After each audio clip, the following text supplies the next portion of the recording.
Recently, I've been revisiting the Thief games, and I've been reminded of two things. One, I suck at stealth games. Stop that! What's going on here? And two, these games have such a great overall style. These games just ooze atmosphere and creativity.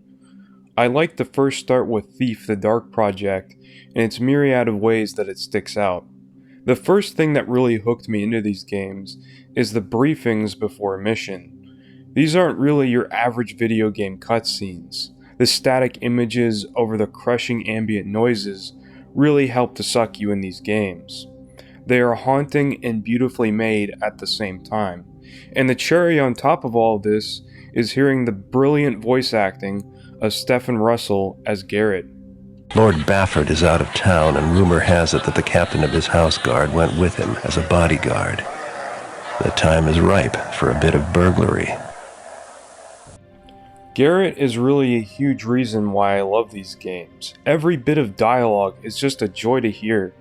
I love his sarcastic and cynical attitude towards everything. It's so relatable. It's a throne room. How pretentious can you get? Characters like these might be a dime a dozen nowadays, but for me, none of them really scratch that itch that Garrett does. Unlike a lot of those types of characters, Garrett is nothing more than a common man. Most of the time he doesn't even want to get involved into the conflicts to begin with, and simply wants to get his hands on money. He doesn't really care much about anything else, especially the two factions that are going at each other's throats. Upon further replays of Thief, you garner more appreciation for the incredible level design. Each level is jam-packed with so many ways to play and secrets to find. The world of Thief is a fascinating one, as it falls under the genre of gas lamp fantasy, which is a setting in Victorian periods with some exceptions. In Thief, these exceptions revolve around technology and creatures being used.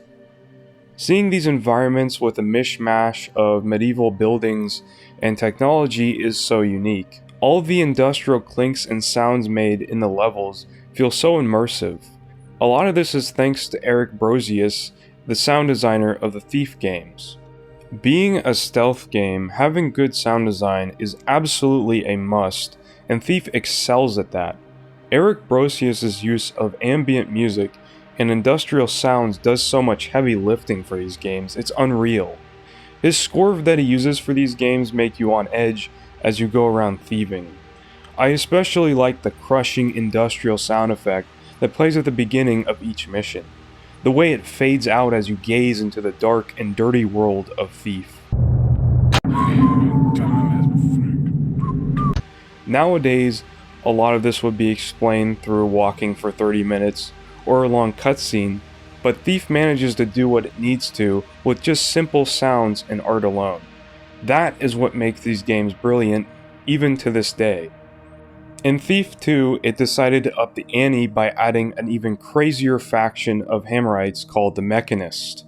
This is probably the most notable aspect of Thief 2, as the gameplay is still intact.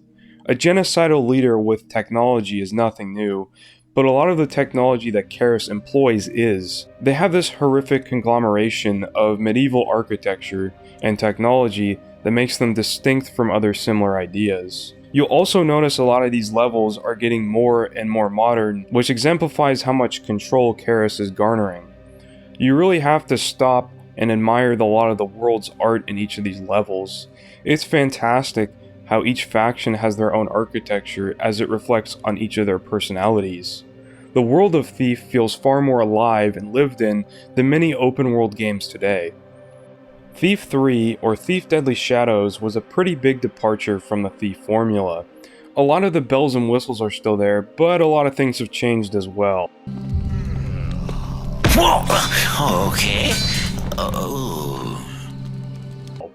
The way the gameplay, although very similar to the previous Thief games, handles very differently.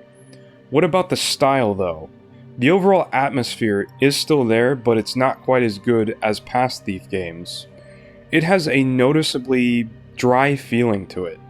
The city is bigger than ever, but it feels dead. One thing that's sorely missed is the briefing cutscenes not being there. They are instead replaced by a wall of text, but thankfully, Stephen Russell is still there. The music also did not really grab me in the same way as Thief 1 or 2. There are occasionally these notes played on a piano throughout a mission. It has a very melancholic sound to it, and I like it a lot. There are these cutscenes, but they're also very different in the way that they're animated from the past 2 Thief games. They are also very nice to look at. I think the graphics of Deadly Shadows made me realize how much the limitations of older games has an impact on the overall vibe. To this day, the Thief franchise is not like anything I've ever played. There really aren't any other games like them. It stands head and shoulders over most stealth games today as they try to cash in on its styling. But I doubt anything could really match the genius of Thief. Looking Glass really cared about making these games into the most immersive and atmospheric games on the market, and they succeeded with flying colors. If you would like to support me, I have a Redbubble link down in the description and bio. Also, I have social media pages on Instagram, Twitter, DeviantArt, Kara, and much more. Thanks for watching.